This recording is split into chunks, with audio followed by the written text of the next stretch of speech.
कीर्तन गरे र परम भगवानलाई प्राप्त गरे। 48 मिनेटमा पनि जिन्दगी सुध्रिँदो रहेछ। 84 वर्षमा सुध्रे कि सुध्रेन?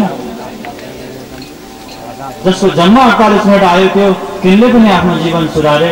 अब हाम्रो बाले 84 वर्ष गर्दैन, 84 पूजा गर्दै हुनुहुन्छ। अब यो मन सपार्न जरुरी छ। यो त माधवको वस्तु हो मन। होइन हामीले सोचौँ खालि भगवानको भजन मात्रै गरेर भागवत मात्रै पढेर भगवानमा मन लगाएर हाम्रो घर कसले चलाइदिन्छ भन्ने सोच्नु होला। भैँसीलाई मनले घाँस दियो भने हुन्छ? हुन्छ कि हुँदैन? हुँदैन। मनले खेतमा खेत रोपेर हुन्छ? 108 चोटि भन्नु श्रीमती खुसी हुन्छन्। श्रीमतीजीलाई खाना दिनुहोस्, राम्रा राम्रा गहना दिनु भनेको जति चिज दिनुहोस्, श्रीमतीजी प्रसन्न हुनुहुन्छ। हजुरले 108 चोटि माया गर्छु भनेर भनिराख्नु परेन। श्रीमतीजीले श्रीमानजीलाई जतिसुकै माया गर्छु भनेर भन्नुहोस्, त्यो भनेर कुनै श्रीमानजी खुसी हुनेवाला छैनन्। जतिसुकै मन लगाएर पनि कुनै खुसी हुनेवाला छैनन्। श्रीमानजीलाई खाना दिनुहोस्, सेवा गर्नुहोस्, साकडी गर्नुहोस्, श्रीमानजी त्यत्तिकै खुसी हुन्छन्। खाँचो रहन्छ। श्रीमानलाई मन दिन खाँचो छ?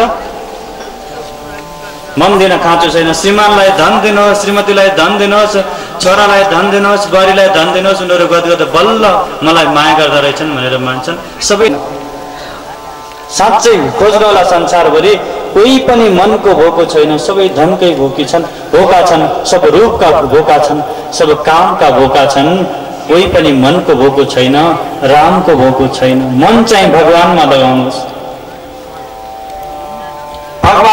भगवानलाई धनको खाँचो छैन, भगवानलाई मनको खाँचो छ। भगवान मनको भोको हुनुहुन्छ। मन चाहिँ माधवका चरणारविन्दमा, श्री चरणारविन्दमा अर्पण गरिदिनुहोस्। यदि मन माधवको भयो भने तन जसको सुकैको होस्, सन जस्तो सुकै होस्, चाहे ब्राह्मण होस्, चाहे क्षत्रिय, वैश्य, शूद्र, चाण्डाल, कुकुर, सुकर, जे हुनुहोस्, तनले कुनै अर्थ राख्दैन। तन जहाँसुकै होस्, धन जेसुकै होस्, मन चाहिँ भगवानका चरणारविन्दमा लगाउनु। मनले भगवानको श्री चरणको चिन्तन गर्नु, भगवानको स्वरूपको ध्यान गर्नु, मनले भगवानको नाम जप्नु। यति भगवानले चाहनुहुन्छ, अरू वस्तु केही चाहनुहुन्न हामीसँगबाट। मैले बच्चामा एक दिन स्वामीसँग गलेश्वरमा बसेको थिएँ। यहाँहरू गलेश्वर जानुभएको छैन है? मन खेततिर पनि नलानु, अन्यत्र पनि मन नलानु। मन चाहिँ माधवको। मन कसको? माँ भनेको आमा, माँ भनेको लक्ष्मी, धव भनेको पति, जो लक्ष्मीपति हुनुहुन्छ, परब्रह्म परमात्मा भगवान हुनुहुन्छ। त्यो मन चाहिँ माधवको। माधवका चरणारविन्दमा मन लागोस्। यो मेरो मन माधवको होस्। हमेशा माधवका चरणारविन्दमा मन लाग्ने त्यस्तो कसरी बन्छ? त्यही एक मात्र चिन्ता गर्नु, अन्त आउँछ जान्छ। एकचोटि प्रेमपूर्वक हरिनाम चाहिँ कीर्तन गरौँ अनि अगाडि बढ्नुहुन्छ। हरि राम राम राम हरि हरि, हरि राम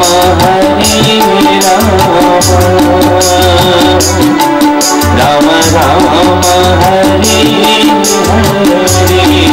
हरि, हरे कृष्ण कृष्ण कृष्ण हरि हरि, हरे राम राम राम हरि हरि, राम राम